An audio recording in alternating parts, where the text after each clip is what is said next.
great Bobby Belt? Bobby Belt is an idiot. Don't make me take off my belt. Don't make me take off my belt. We're not. Over to you, Bobby. What if one of the best players in the draft fell to the Cowboys at 12 and they said, no thanks? It'd be just like their coaching search. Yeah, that's exactly what it would be like. Let's talk about it here in Below the Belt. Dane Brugler, fairly competent individual when it comes to draft analysis and things of the sort. He put out a 2-round mock draft. And Dane I think it's important to basically describe this aspect of Dane, because I don't know that a lot of people understand this. They think Dane just watches tape and Dane's an evaluator and that's all Dane is. Dane is also a very, naturally because of what he does, a very plugged in individual with front offices and scouting directors and general managers. So he does have a good sense of, even if I like somebody, I know the league doesn't, and this is kind of going to be where they're going to go, and I'm going to project them up here, even if that's not where I would take them, and different things like that. So this is a pretty good representation, too, of probably stuff he's hearing around the league, not just who he likes. And I think it's important once we get through the top 5. I hope you're listening, Will Chambers. So this is the 2-round mock draft from Dane Brugler, and we'll get through some of the bigger picks, and then we'll just kind of hit the Cowboys specifically. The number 1 pick of the draft would be the Tennessee Titans, selecting Cam Ward, quarterback from Miami, Cam Ward is the one. A lot of people were asking what this celebration was over the weekend. Am I doing it correctly? I don't know.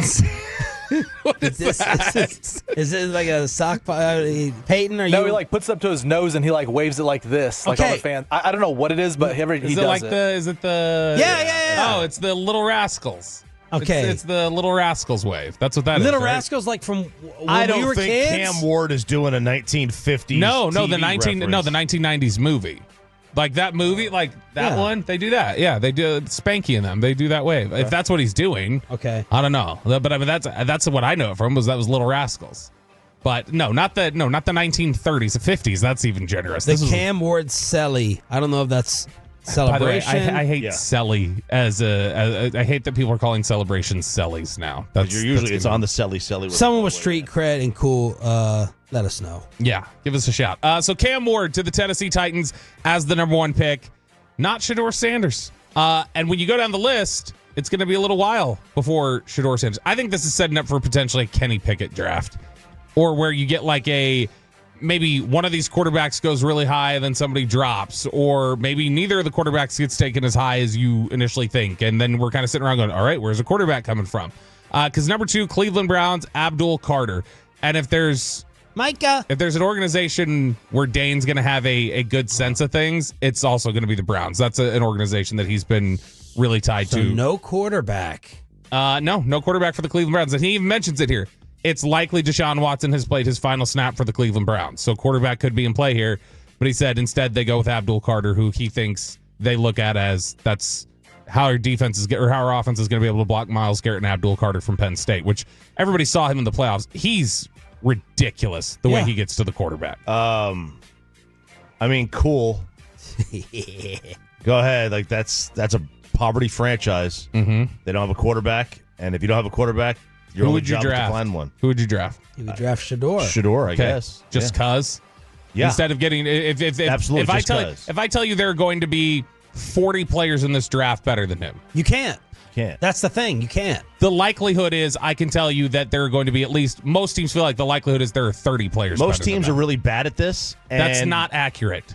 That most of the best players in the NFL are first-round picks. That's just a lie. It's just a lie. Okay. I know you can stutter through it. It's just a lie. It's not true that most of the players taken in the first round are the best players in the NFL. But is Shedeur a first-rounder? In terms of just naturally, will he be graded by he will not be graded as a first-rounder by most teams in the NFL.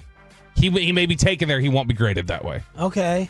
You still have to take the chance. It's better to swing and miss on a quarterback than swing and miss on a non-quarterback. And just go back to what was the Chase Young draft?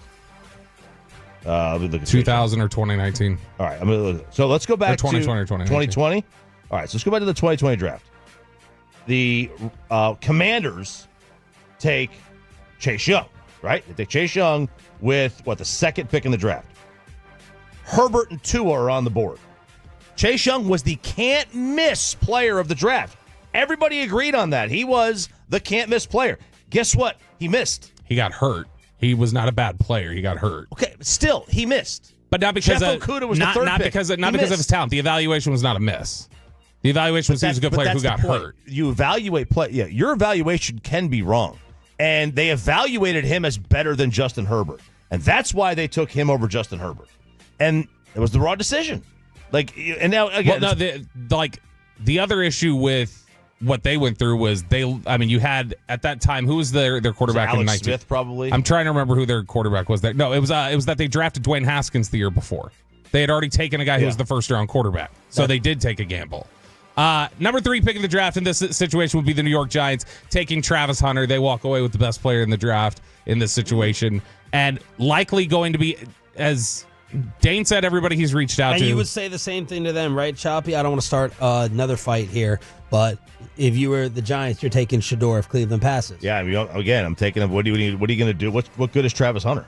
You can get a quarterback the next year. Travis Hunter's going to play corner if he goes to New York. He would play corner with some receiver snaps, but he would not be a full-time receiver, I don't think. So, and that's where most of the league apparently views Travis Hunter right now, is you're a corner who can play some receiver. You're not going to be a full-time receiver. Number 4, Tetairoa McMillan, who is the 3rd best player in the draft to me, receiver out of Arizona, goes to the New England Patriots to pair with Drake May.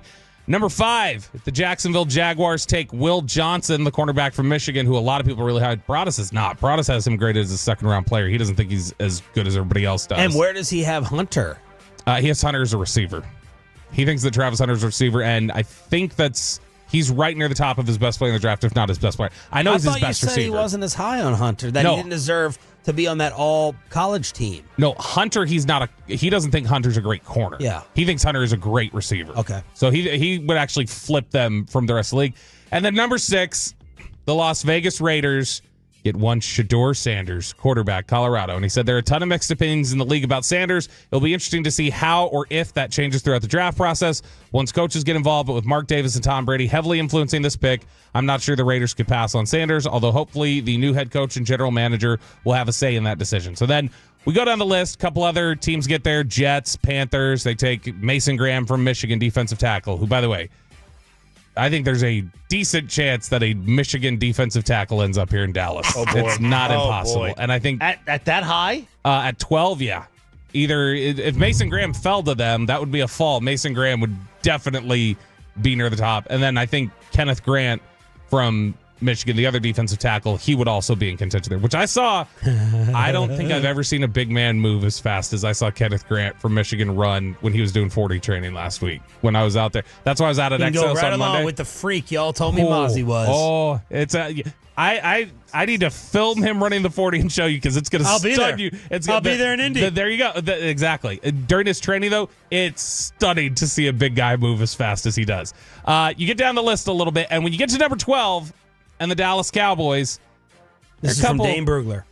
There are a couple of really intriguing options on the board. The universal number 1 offensive lineman heading into this season, and still for most people, I think the number 1 offensive lineman, Will Campbell from LSU, who people think could be tackle or guard, just kind of depends. Will Campbell's on the board. Ashton Genty is on the board, the running back. If you're not totally sure about what you're seeing from, Jake Ferguson recently, Tyler Warren, that Penn State tight end that everybody's been in love with. Tyler Warren's on the board. James Pierce, the Tennessee edge rusher, super high upside. He's on the board.